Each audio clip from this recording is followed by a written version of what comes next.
Hi, my name is Kristen Henderson, and today I'm going to be talking to you about organ donation. The need for organ donation grows daily in the U.S., and donors are more and more needed as the number of those awaiting transplants rises. There is a lot of skepticism surrounding organ donation, and inaccuracies about the process are very often spread, making organ donation a very hard decision to make for many.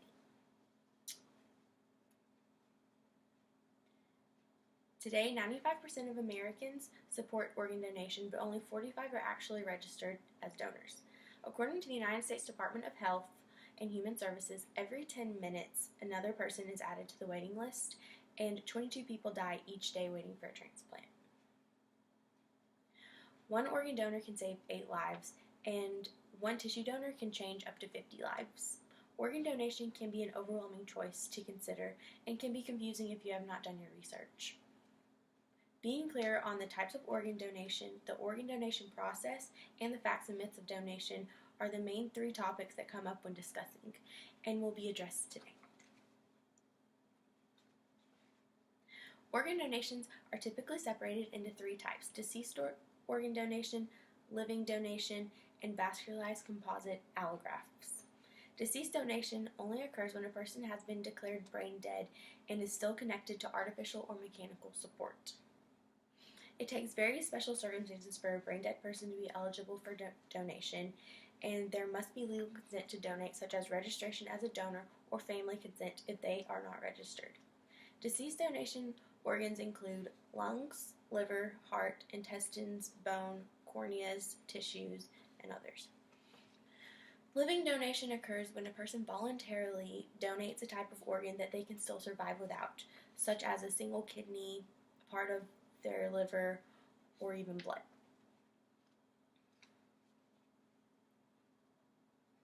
This type of donation poses minimal threat to the donor's quality of life and most frequently happens among family members. Vascularized composite allografts are the newest type of donation, with only a few techniques successfully completed. This type includes procedures that take an entire part of the donor and transplants it onto the recipient. It mostly includes face and scalp transplants and limb and extremity transplants. The organ donation process is different regarding all 3 types, but the most frequently discussed is that of deceased donations, so we will be focusing largely on that process today. For a person to be considered to become a deceased donor, the individual must die in a very specific circumstance. According to the United States Department of Health and Human Services, the patient must first be put on artificial support, and the medical team must be doing everything in their power to save the patient. Once all options are exhausted, physicians perform a number of tests to determine if brain death has occurred. Brain death occurs when the patient has no activity in their brain and cannot breathe on their own. Brain death is irreversible, and a person cannot recover from this. If brain death has occurred, only then will organ donation be considered. The hospital will contact a local organ procurement organization to confirm whether the patient is a candidate for donation. They will send a representative to the hospital if the person is a candidate to search for donor registration or for family consent. At this point, the family will be asked if vascularized composite allografts will be taken, only if it is not specified in the deceased's will or donor registration. Vascularized composite allografts are similar in process to deceased donation, but since it requires much more specific matching, it is a very new type of transplant with little research done so far and requires a large portion of tissue. It does not occur frequently. If donation is allowed, the patient is added to the national database for organ donors, and the computer system then generates a list of viable candidates for the deceased organs, and each organ is offered to a transplant team. The transplant team replaces the medical team that treated the patient, and the surgical team removes the organs. The organs are only healthy for a short period of time, so the team must act fast. Transportation is arranged, and recipients are usually already at the destination hospitals awaiting the arrival of the organs for their transplant surgery. In regards to living donation, the United Network for Organ Sharing says that the donor first consents to donation and then is tested to see if they match the intended recipient or any recipients on the UNOS list if a specific recipient is not selected.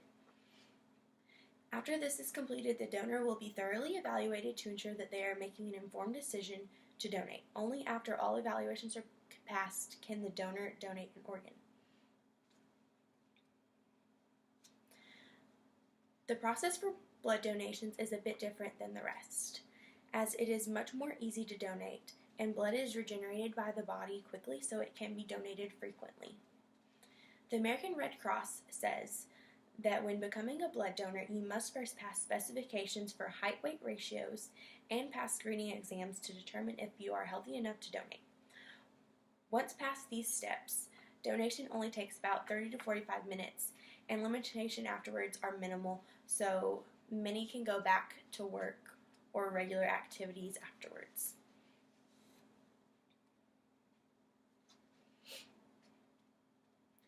There are lots of myths out there that deter people from becoming organ donors. An open casket ceremony for deceased is usually a concern for families, but unless a vascularized composite allograft is taken, there is no need for worry. According to the United Network of Organ Sharing, with deceased donations, the body is preserved in a way that is not detectable that the deceased donated organs, so an open casket would not be an issue. It is also believed that if a person is a registered organ donor, that they will not receive the best medical treatment in a case of severe injury because organs are very needed. This is very false, as the team of doctors and emergency care providers that take care of a patient are a completely different and separate team of physicians from those who handle any type of donation proceedings. Some also believe that donation costs the donors extra. This is also false. Any costs for the donation are paid by the recipient, and no extra costs will be charged to the donor's family. Many believe that social class or fame are taken into account for the organ donation list, but in fact, according to mayoclinic.org, the list of donors is unbiased in regards to any of those factors and only considers the recipient's health eligibility for organ transplantation. Donors from ethnic minorities are especially needed, as most are more likely to have certain chronic conditions that affect some vital organs. Certain blood types are also more prevalent in ethnic minority populations, and because blood type matching is typically needed for transplants, the need for minority donors is especially high. In conclusion, there are many factors to consider when thinking about becoming an organ donor. If you do decide to donate, you can sign up at organdonor.gov. Becoming an organ donor is a very personal choice to make, but it can change so many lives. With so many types of donations to consider, with knowing the process involved in each, and with knowing the myths versus the fact, I hope that your choice has become more clear today. Thank you.